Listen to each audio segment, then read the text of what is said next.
முன்னொரு காலத்தில் ஒரு ராஜா ஒருத்தர் இருந்தான். அவனுக்கு வேட்டையாடுறதுன்னா உயிர். பல உயிர்களை வேட்டையாடி இருக்கான். காட்டுக்கு போயிட்டு ஒரு கரடி அவன் கண்ணில் தென்படுறது. அம்பு எடுத்து விடுறான், ஜஸ்ட் மிஸ்ஸு.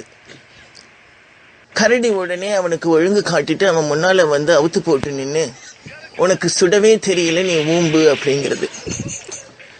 அவமானத்தோட அந்த ராஜா வந்து பெரிய கோபத்தோட திரும்ப நாடு திரும்பிடுறான். மறுநாள் காலையில் அந்த கரடியை இப்போ எப்படியாவது நான் கொன்னே ஆகணும்னு சொல்லிட்டு காலையில் ஒரு 5:30 மணிக்கெல்லாம் டிஃபனை கட்டிக்கிட்டு போயிடுறான். கரடி கக்கா போகிறதுக்காக அப்படி வருது. அம்பு எடுத்து விடுறான், அதே மாதிரி மிஸ் ஆயிடுது. என்ன ஒரு ஆனந்தம் கரண்டிக்கு! தகதகன்னு குதிச்சு ஓடி வந்து அவன் முன்னால் பூளை காமிச்சிது, ஊம்பிடா அப்படின்னு சொல்லிச்சு. அவனும் வேற வழி இல்லாமல் ஊம்பிட்டு திரும்ப போயிடுறான். மறுபடியும் அவனுடைய கோபம் கனலா எரியுறது அவன் மனசுக்குள்ள. மறுநாளும் வரான், அதே மாதிரி அம்பை விடுறான், அதே மாதிரி மிஸ் ஆகுது. கரடி வருது, ஊம்பிடான்னு சொல்லுது, ஊம்பிடுறான். மறுநாள் இன்னைக்கு அந்த கரடியை கொன்னே ஆகணும் அப்படின்ற ஒரு நோக்கத்தோடு அவன் வரான். அதே மாதிரி எய்மிங் பண்ணுறான், அம்பு போகிறது, ஜஸ்ட் மிஸ், ஒரு நூலில் மிஸ் ஆகிடுறது. கரடி வந்து நின்றுட்டு ஒரு வார்த்தை கேட்கறது அந்த ராஜாவை பார்த்து, நீ என்ன சுட வரியா இல்லை என் பூளை ஊம்ப வரியாடா?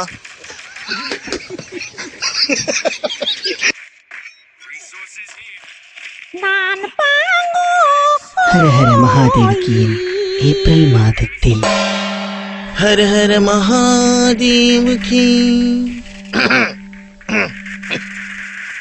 பக்தா ஒருத்தன், சுவாமி ஒரு விஷயத்தை பெருசாக்கணும்னா என்ன பண்றது அப்படின்னு கேட்டான்.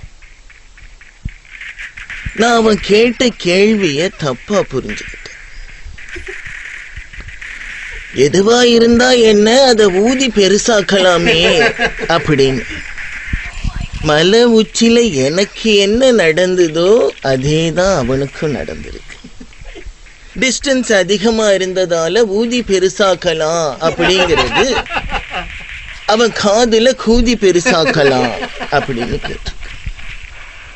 அதுக்கு அவன் என்ன பார்த்து கேட்கிறான், சுவாமி ஆல்ரெடி அது பெருசாத்தான் இருக்கு, அதை மேட்ச் பண்றதுக்கு தடவரத்துக்கு ஒரு மருந்து கொடுங்க அப்படின்னு.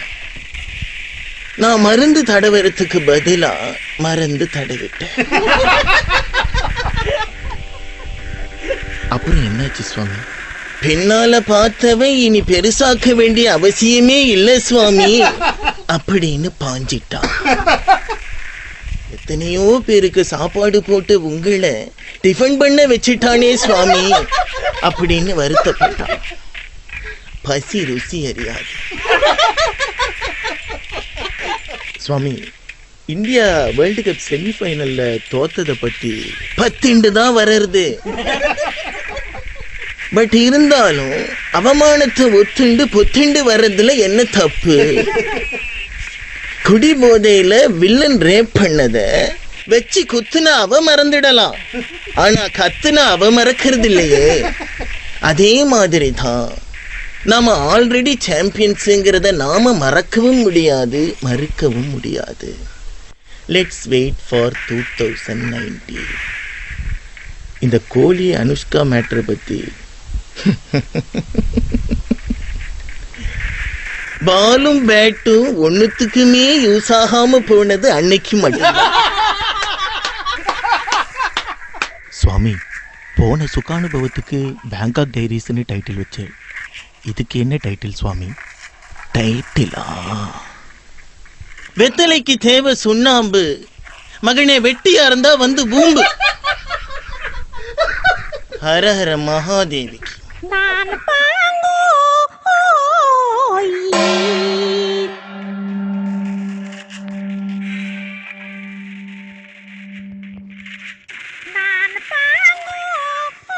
ஹரஹர மகாதேவிக்கு பேங்காக் டைரிஸ். ஹரஹர மகாதேவுக்கு. ரொம்ப நாளைக்கு அப்புறம் உங்களை சந்திக்கிறேன் இல்லையா? அதனால ஒரு தத்துவத்தோட இந்த சுகானுபவத்தை ஆரம்பிக்கலாமே அப்படின்னு நினைக்கிறேன். என்னோட பக்தா எல்லாருக்கும் நான் ஒண்ணுதான் சொல்லுவேன். ஐடியாவா இருந்தாலும் சரி, தெவிடியாவா இருந்தாலும் சரி, ரெண்டுமே வேணும்ன்ற போது வந்தா தானே அதுக்கு வர்த்து. நடுவுல கொஞ்ச நாள் சத்சங்கத்தை எல்லாம் க்ளோஸ் பண்ணி வச்சதுக்கான காரணத்தை உங்களுக்கு சொல்ல, பஜனைய பேங்காக்ல கண்டினியூ பண்ணலாம் அப்படின்னு ஒரு ஐடியா. ஃபிளைட் லேண்ட் ஆன உடனேயே நான் டேக் ஆஃப் ஆயிட்டேன்.